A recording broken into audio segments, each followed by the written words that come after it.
Leafs fam, what is up? This is the Leafs Convo. I'm Norman James. So glad to have you aboard. Happy weekend and happy belated Kyle Dubas hiring day. The 32-year-old named to the post of general manager for the Maple Leafs, the youngest to have that position in franchise history. Brendan Shanahan made the announcement at the big swanky press gathering at Air Canada Centre on Friday. Our Mike Augello was there. He'll give us his impressions of what was said, what was heard, who was there, who wasn't there. The Leafs have so much to accomplish. We have so much to talk about. So let's get started. The Leafs conversation starts now.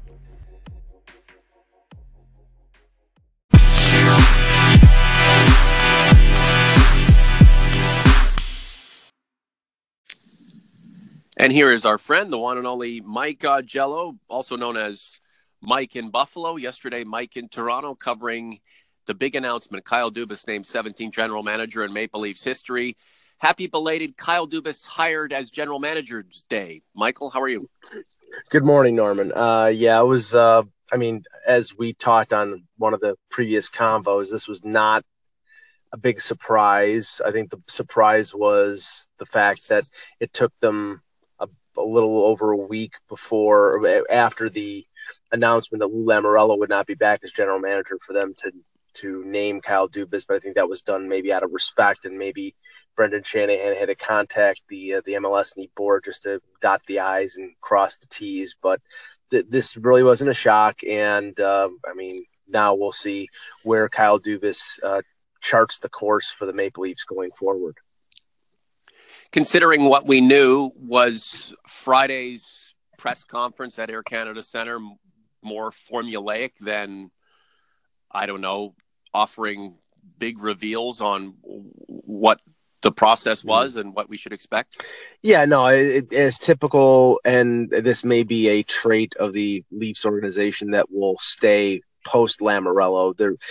They were very careful, very secretive, keeping the cards close to the vest. And I get that, but the impression that I got, and even going back to, 4 years ago when Dubas was hired out of Sault Ste. Marie as their general manager, that this was the track that, he was on. He would eventually be the general manager. Hell, there was talk about it 3 years ago as a 29-year-old, the possibility of him being the general manager. But I have to say Dubas was very effusive in his praise and very complimentary of his stewardship under Lamoriello, that they grew to be close and have a sort of, and I'm not say father-son, but mentor relationship. And he relied a lot on Lou based on how he operated, how he treated people within the organization. And I think that even though Kyle Dubas will be his own man and make his own decisions and do what he thinks is best to make the Leafs succeed, I think he learned some lessons from Lamoriello. Am I wrong to think there's a sense amongst fans, especially younger fans, that Kyle Dubas being hired as general manager represents a turning of the page, a fresh approach, a big middle finger to the old school and the traditional way of thinking? Am I wrong in believing that's Kyle Dubas represents that youth, he represents a generation, and then to contrast that, am I wrong to think that Kyle Dubas himself gives off a bit of a different sense as to what he represents personally? Well, I think he represents a new generation. He represents youth because he is 32 years old. But, even before he was named general manager, the perception out there that he is like an analytics geek or an analytics guy, I think is sort of, it's been misconstrued. I don't think he is that. He uses analytics, but I also think he is, sort of an old style guy. He scouted when he was in his teens for Sault Ste. Marie. He became a general manager at 25. His explanation was they needed to use analytics because they couldn't compete with the big money teams in the OHL like London, who, they had almost unlimited resources and were pulling, Patrick Kane and all these guys. And, it was impossible for them to operate on a level playing field with them. So they had to find ways of cutting corners and being innovative to work. So I think he's more of a strict, hockey guy than a lot of people think. And for the analytics people who, think that their boy is in there, I think they're going to be a little bit disappointed, because I think he's going to probably, use both aspects of the of analysis to have some success. This is the Leafs Convo. Norman James with Mike Augello. We're on Radio Public now. Please go to that player to listen to this podcast and future podcasts. Of course, our YouTube page is essentially, Grand Central Station for everything that we are trying to accomplish. So tell your friends about what we're trying to do with the Leafs Convo, Radio Public through the podcast player there, and then YouTube. You can jump in on all the comments that are currently being written up on that page. It's moving and shaking, and we owe it all to you and, of course, the one and only Mike Augello. Kyle Dubas, he presents himself well. He's got a great smile. He's part movie star, part savant, part analytics geek, part diehard hockey fan, and really represents a lot of different facets right now, not just that youth movement. Was there anything else that you got from his remarks, maybe body language, things that Brendan Shanahan may have hinted at, that Kyle is ready to get to work and he's got some plans here for the immediate future? I mean, body language wise, all I could pick up on is the fact that I think he's extremely confident and he's very happy that he is in this position, and he's worked for it. And now he has a 5-year contract with the Leafs, and I think he's going to go to work. Now, I don't think he's going to, make a big splash simply to make a big splash. I think, this summer they're going to approach, the areas of need of this team, especially, they need to get William Nylander re-signed. They need to work on the contract extensions of Matthews and Marner. And he didn't want to go into the specifics of that, but that's clearly going to be on the agenda and the draft, and obviously addressing the Leafs' porous blue line. But he didn't go into specifics on those. This was basically, I'm here, I'm general manager, I have a vision for the Leafs, and we'll see that vision unfold. And I think we will, but I think it's, it wasn't like previous general managers saying, I'm going to go all out to get the number 1 pick to get John Tavares. So that bravado, I don't think works in the NHL much anymore. And I don't think we're going to ever see that from Kyle Dubas. Look, Kyle Dubas represents a youthful exuberance in this game with a wisdom of someone who has an old soul. And while there are factions of people who view Kyle Dubas as kind of the resistance, somebody who's making his way, countering a lot of obstacles or a lot of problems that young players or young people in the industry may face, trying to wade through the traditional views, and people the older generation that might be staunch in their beliefs.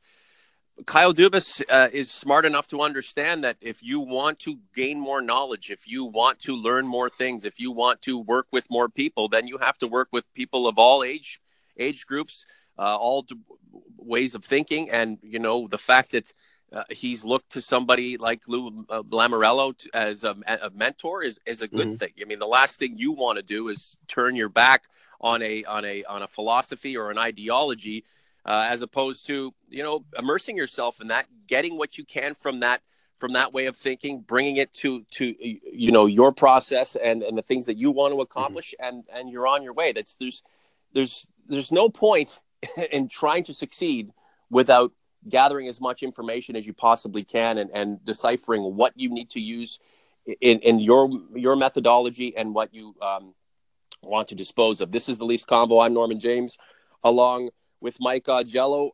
Was Mark Hunter's absence from the press conference on Friday glaring? Was he the first person that the gaggle of media noticed was not in attendance? Well, I have to credit Lance Hornby from the Toronto Sun, because he was the first one to say, well, Mark Hunter is not here and Lou Lamoriello is not here. Now, Dubas in the press conference and in the scrum afterwards said he'd been in contact with Lou multiple times, but Lou is shifting to the senior advisor role, and if you believe some of the other reports, maybe shifting out of the organization entirely. And this was Dubas's day, so having Lou around would have been sort of counterproductive and distracting in a way.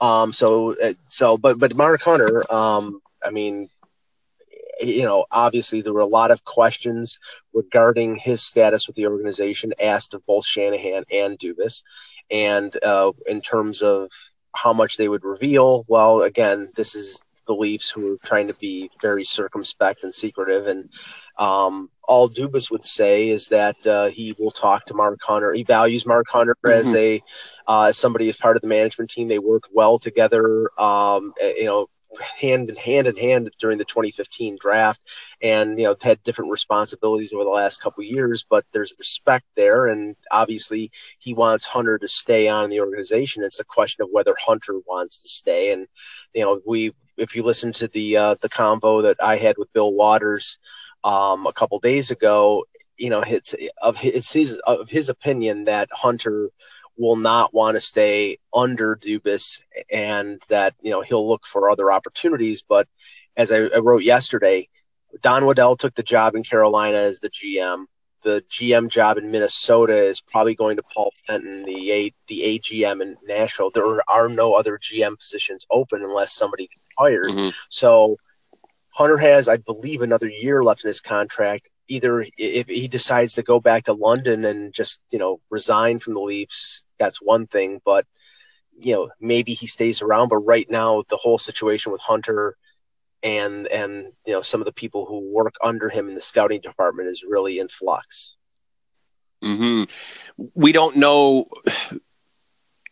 how palatable or how enjoyable the taste of this experience with the Maple Leafs and running a draft and scouting for the biggest team in hockey has been for Mark Hunter.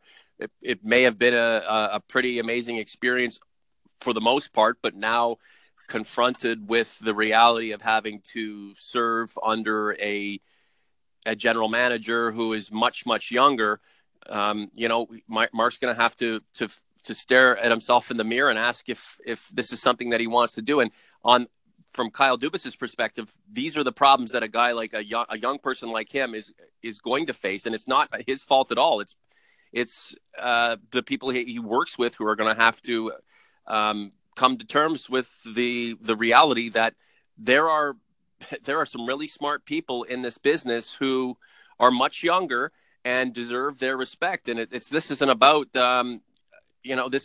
having to surrender your dignity in order to pay homage or take marching orders from someone who has a lot less seasoning. But this is the reality of the business right now. So what I'm trying to get at is Mark has never really had to take orders from anyone other than himself or perhaps his brother, as Dale Hunter, the head coach and the president of the London Knights, who is the major shareholder of that junior hockey juggernaut. So it's going to be interesting to see how, with Lou gone, and if Brendan Shanahan sort of steps away, and of course Shanahan's younger than Mark Hunter too, how Mark views that potential dynamic. I'm of the opinion that Mark will have thought that he's accomplished as much as he possibly can within this role for this organization, and that he may just step away and go back to London. Remember, it's not like these guys are hurting for cash. No. And it's also not like these guys have nothing else to do. Mark Hunter is not a golfer; he's a hockey guy, and he may just say, "All right, it's been a slice. I'm going to go back to the Knights, maybe chip in a little bit with Rob Simpson and my brother, and see how things progress with the junior hockey team that I've made famous."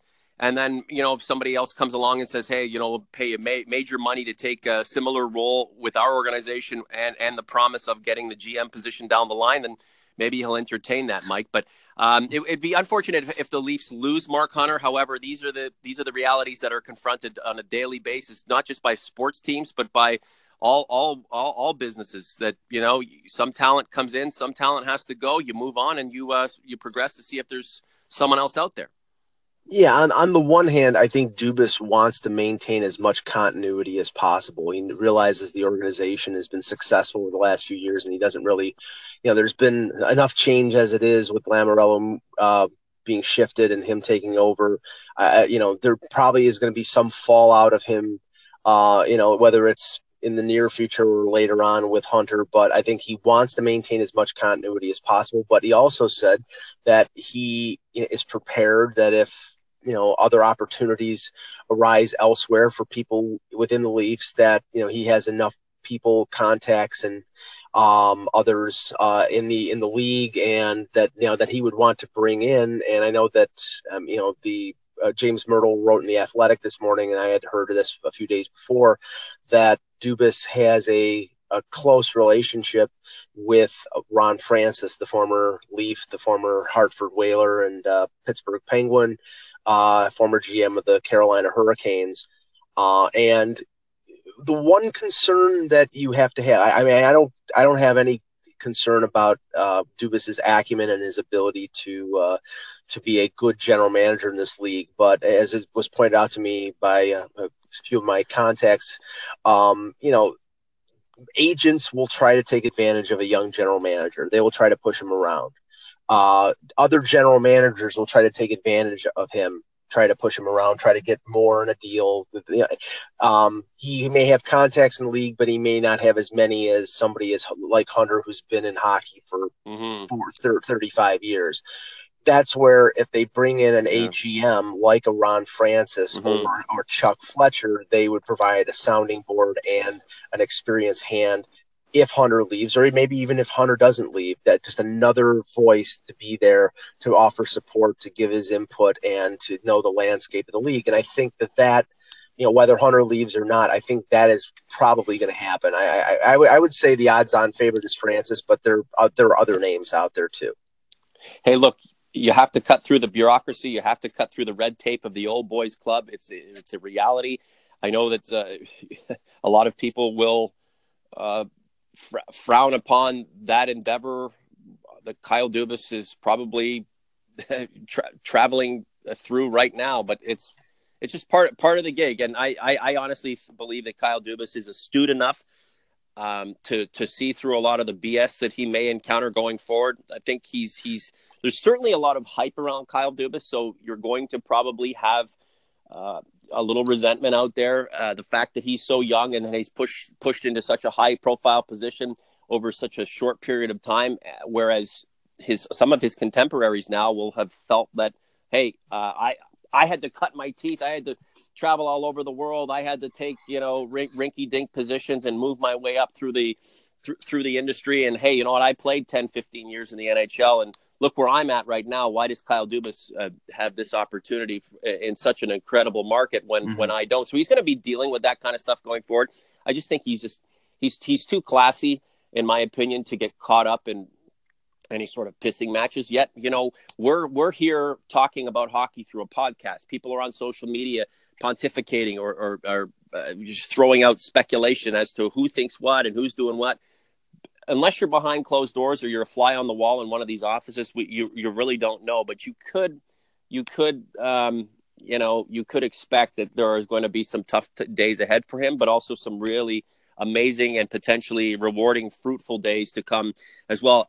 This is the Leafs Convo. I'm Norman James, along with Mike Augello. We'll do another 10 minutes or so. Thank you so much for your support. The Leafs Convo is just rising. Every time Mike and I collab for a discussion about your Maple Leafs, things just continue to get bigger and better. And again, we're just talking about hockey, man. Thank you so much for being here. The Radio Public app is where we'd like you to go and listen to future episodes of this show. And then you can also go to our YouTube page, like and subscribe. While you're there, leave a comment, and you're in pretty good shape. I like the fact that Kyle Dubas is the general manager. Who knows what happens with Hunter? Does Ron Francis come in? How does analytics become more a greater part of what Kyle Dubas wants to do, or maybe that's not going to be the case.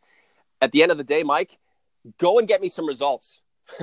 Go and try to figure this contractual stuff out with the guys you have. Go make a play for John Tavares. Go find some more defensive help. Just go to work. Go get some things done, right? Yeah, I mean, I think that that'll be the case. And my theory, and I think I floated this on a previous convo, is the Leafs are drafting 25th in the first round this year, and their history regarding their first round picks in the Shanahan era is a lot different with picks that are higher than picks that are lower. And I think this team and Dubas, recognized that. Mike Babcock said there was going to be pain, and there has been pain of different kinds. Finishing last overall, and now being a team that is good, but on the cusp of being a contender, but still is missing those aspects that will put both them into that position. And now is probably the more difficult transition is from the good to the great. And, I think that, Dubas is going to use the resources that he has in the organization to push that envelope to get them from the good to the great. But that may mean, that could mean a trade of a guy like a William Nylander. We don't know. We don't really know. I mean, it's possible, but, unlikely. But I think that he recognizes where this team has shortcomings. He recognizes, based on his experience with the Marlies, where the team is strong. And he knows, and they're weak up the middle with depth. They're weak on defense for a top 2 or top 4 defenseman. I think he's well aware of that. I think he's going to address those issues. It may not be immediately. It may not be in one summer, but I think that he'll point the team in that direction and try to address as much as he can.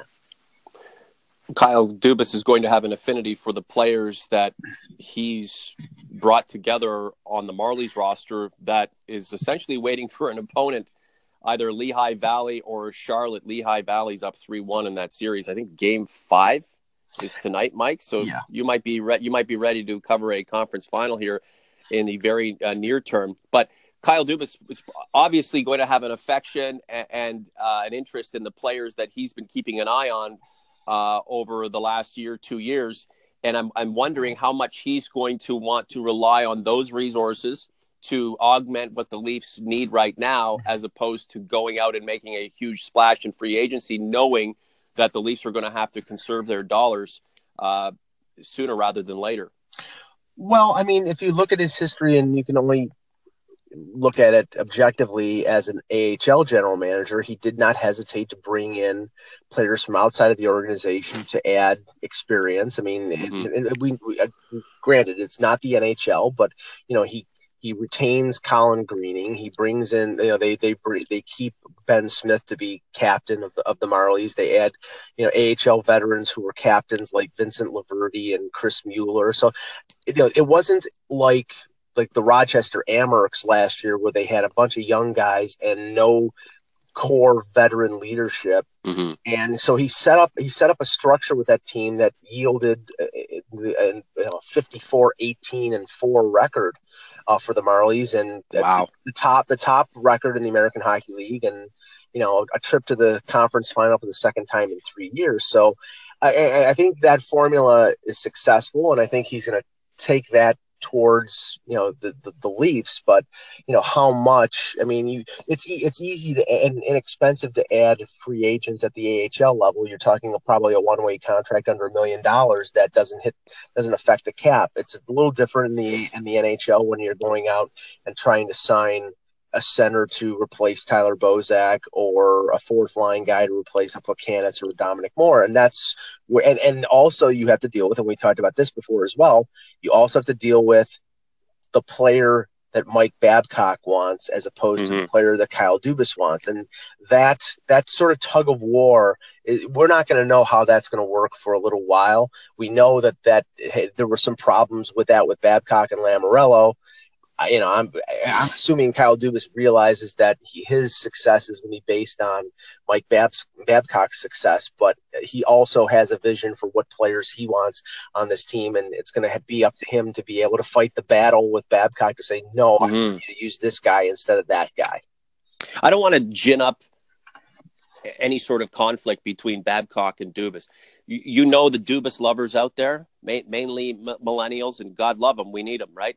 I mean, they're going to be supporting this franchise going forward, and incredibly sharp, incredibly into what's going on with the Maple Leafs. But a lot of fans right now are using Dubas is their He's their leader. He's their poster child, and he sort of represents cutting through that bureaucracy and overcoming these obstacles. And there is a sense that one of those obstacles in this process that Dubas is undertaking on behalf of this entire generation of Leaf fans is Mike Babcock. He's this coach who's got all of these awards and these accolades, but apparently now doesn't know what he's doing. And again, that's the impression, that's the optical view that it's going to be Babcock versus Dubas. But in reality here, is it going to be one versus the other? Will Babcock become more of an obstruction than somebody who's a facilitator for Dubas, and vice versa? And at the end of the day, is Kyle Dubas, God love the guy, he's 32 years of age, he's the boy wonder, but who's serving at the pleasure of who here? Because I have to think that that group who does not like Babcock and thinks that Dubas is fighting against him is a minority when you compare that to all of the hockey world, who still looks at Mike Babcock like he's worth something and he's valuable. And if all of a sudden Dubas just woke up one day and says, "Hey, coach, you're out of here," the rest of the hockey world's going to go, "What?" And you're going to have another 30 teams who would line up to get that head coach. So who's serving at the pleasure of who here? Well, that's what's to be determined, because obviously with the contract, with the reputation, with the experience, with the length of the contract, Babcock holds a lot of sway in the organization. But Dubas is the general manager, and it's going to be interesting to see how it unfolds. Where certain players, now, like I said, we've seen this already with guys like Frankie Corrado, who was, essentially a borderline NHLer at the time, with Babcock not playing him, essentially because, this isn't confirmed, but this is just a rumor that has been out there for a number of years. Lou Lamoriello picked up Frankie Corrado off of waivers without any kind of consultation with Babcock, and Babcock essentially said, "I'm not playing this guy," Josh Levo has not been playing. Now, Josh Levo is an internal player, and Babcock has been sort of has praised him for his work ethic and being able to weather the fact that he's been on the team for 2 seasons and played 26 games. Eventually there's going to have to be some shift when it comes to a guy like Mike. Only in Toronto do we care about these things. And I know poor Frankie Corrado. I know Josh Levo, poor guys, but there are only so many roster spots, and the coaches make these decisions. You want to have a diverse lineup. You want to have an impactful lineup, and you mentioned that Lou Lamoriello picks up Frankie Corrado and Mike Babcock didn't play him. Well, that's old guy versus old guy here. So this isn't a generational thing in this regard. So, again, at the end of the day, not everybody gets a chance to play. This is the professional ranks, right? This is serious business. I go to a story about Masai Ujiri berating Dwayne Casey. The word berating, and people will pick up on that and go, "Oh, he berated him. How dare he?" I don't know. Dwayne Casey makes $1 million a year. He serves, at the pleasure of the general manager. Dwayne Casey's team was terrible versus the Cavaliers. It was an embarrassment. This is professional sports. This is real stuff. This kind of stuff happens. I mean, we can't all start crying outrage because some kid we believe needs to be freed. Free Corrado should be playing. Well, where's he going to play? There are other players who are ahead of him. Right. So, and that's the problem here. Mike Babcock all of a sudden becomes this pariah because he's doing his job. Right. And, I really do, it's only in Toronto does a coach who's headed for the Hall of Fame, who's really done wonders with this organization as a head coach, whether you like all of his decisions or not, only in Toronto does Mike Babcock have a sizable group of people who don't like him because they view him as an obstruction to the young boy wonder general manager. I mean, give me a break, man. Like, come on now. Why can't we all work together? It's always us versus them, even on your own team, even within your own community. It's us versus them because they're older, we're younger. Seriously. I mean, and that's the optical view. That's just the sense that people get. That's the sense that I get. I hope that's not the case at 40 Bay. One man's strength in his beliefs is another man's ego. I mean, that's one of the things that that's been said, is that, this is, Babcock's ego getting in the way. I don't think it's ego. I think he's just strong in the beliefs in terms of the type of Yeah, players that he thinks will help his team win, and situations where, he thinks are beneficial for his team winning, like the whole Austin Matthews thing.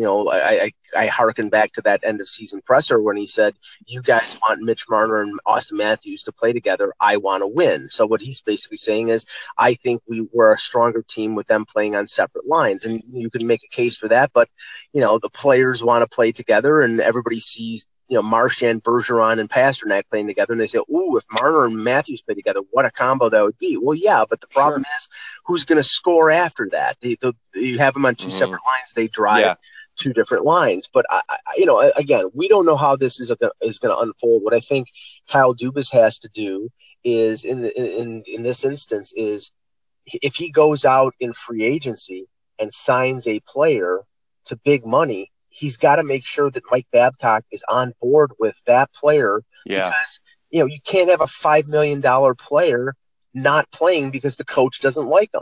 So there's going to have to be some communication between Babcock, and I don't think that's going to be a problem, but it's a question of Babcock giving a shopping list to Kyle Dubas and saying, "Okay, here's what I want."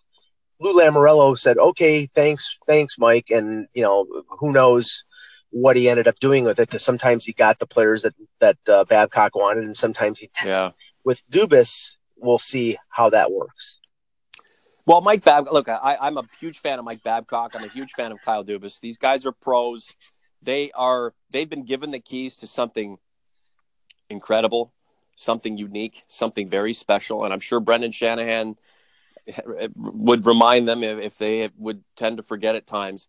These guys are going to be able to figure it out. And hopefully at the end of the day, Mike, at some point before you and I decide to either kick the bucket or do something else, hopefully this team hoists the Stanley Cup, and we can do a conversation leading up to that and do a bunch of them as a post celebration for that long awaited Leafs Stanley Cup. But these guys know what they're doing, and they have to get their ish together, and they've got a real opportunity to grow something that's pretty special right now and take it to that next level. On Mike Babcock, though, as much as I have that respect for him, and he's earned the right to have your respect. I'm sure there's some soul searching being done on his behalf too, looking back at how things went this past season, some of the decisions he made. And I hope he's he's amendable too. I hope he can modify his approach in order to take that next level personally, because you can never stop growing, and you can never stop learning and understanding. And I hope that we're not into a scenario where Mike Babcock becomes this crusty old prick and he's turned into a John Tortorella and have trouble with the media, or a Mike Keenan. I mean, that's never been his disposition anyway, Mike. But if things don't progress as well as we hope they do, people change, right? In this market, I don't care who you are. The one market that will destroy you the worst is this one. Mm-hmm. I mean, we're not talking about francophone hockey people in Montreal. That's a tough one. Remember Mario Tremblay? Yeah. But this market will destroy you. This market will tear. In hockey, you come in here as a hot shot, you leave with your tail between your legs. Look at Ron Wilson. Look at Brian Burke. Look at Randy Carl. This place will eat you alive. And Mike Babcock, for as great as he is, for as big as he is, and for as as positive as he comes across, or as confident as he projects, I don't care. If things deteriorated to a terrible level, which I doubt they will, but if they ever did, and Mike Babcock was the center of it, and he seemed to be the cause of a lot of that, he's leaving with his tail between his legs too. And now that's an extreme scenario that is a nightmare, and I doubt it'll ever come to fruition. However, that is an alternative if things don't continue to progress going forward, and these guys know what the task is at hand. And it's time to get some things done. Mike, before we go, do you want to talk a little bit about the Marlies situation? I know they practiced today at Ricoh, and they're just getting ready for Lehigh or Charlotte. And you got to think, Mike, these guys should just win a Calder Cup, man. It's there for the taking. Well, and if that series Lehigh and Charlotte extends, then I think the advantage. I mean, the Marlies are going to have 10 days off in between. Actually, I think it's 11 with the sweep on Tuesday and the start of the next series, which will be next Saturday at Rico. So they're going to have over 11 days in between games. So though I'm sure Sheldon Keefe will make sure that rust doesn't set in. But if Lehigh wins today, then they have a week off after playing that quintuple overtime game. They need as much rest as they can get. And I talked to someone who was covering that series yesterday on another podcast, and he was saying that right now Lehigh Valley, with some of the Flyers players that were sent down, like Travis Sanheim, he got hurt, and Sam Moran, another defenseman, he got hurt. So they're not at 100% right now. So I'm not saying it's going to be easy pickings because they have Alex Lyon, who made 94 saves in that game. Wow. It's going to be a challenge. I mean, the Marlies got there 2 years ago in 2016 with most of the players that are on the Leafs now, Nylander, Brown, Hyman, and they ran into the Hershey Bears and got slammed. So it's not a guarantee, but they've had a great season, and it would be a nice capper for Kyle Dubas to carry a Calder Cup championship into the offices at 40 Bay when he starts officially. Well, he's already started now, but as a little capper to his GM ship with the Marlies. And historically, Mike, have we not seen organizations boasting a Calder Cup win, typically going on to do some damage at the NHL level with that core group of players? Have we not seen AHL championships usually followed up by contention for Stanley Cups? Yeah, I mean, I think more it's very helpful in the development of individual players. I mean, the Texas Stars won the Calder Cup, so did Grand Rapids, and Dallas and Detroit were non-playoff teams this year. But you could see that the players that were developed, like guys like Gustav Nyquist with Detroit, there were players that were key members of those teams ended up being key members of the Stars and of the Wings going forward. So we know that guys like Andreas Janssen and Travis Dermott are going to be on the Leafs next year, and I think that there are going to be a couple more, like Carl Grunstrom and maybe Miro Aaltonen, who will also be there. So the longer they go, the more experience they get, the better chance and the more prepared they'll be to make a challenge for a job at training camp in September. Mike, what are you working on? Where can we find it? We'll be writing more about the Dubas-Hunter-Lamoriello dynamic at hockeybuzz.com today and every day as I usually do.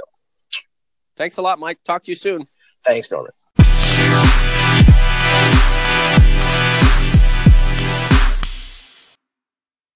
Hey, that's going to wrap another edition of the Leafs Convo. Thank you so much for listening. What did you think of what we had to say? Leave a comment in the comment section of our YouTube page. I don't know, maybe like and subscribe to the darn thing while you're there and tell your friends in the process. When you listen to this podcast for the first time, please go through our Radio Public Player app. That would mean a lot to us. Click that link often, and we're going to continue to get in better shape every single time Mike and I collab for some hockey discussion. What do you want us to talk about in future episodes of the Leafs Convo? Chime in with your 2 cents on the YouTube page, or you can add us on Twitter at @IamSportsHeart, at the Leafs Convo, or at Mike in Buffalo. There's so much going on with the Leafs. We're trying to cover it all, and we have so much fun in doing so. Again, happy weekend, happy belated Kyle Dubas hiring day. For Mike Augello, I'm Norman James. Until the next conversation, I'm out.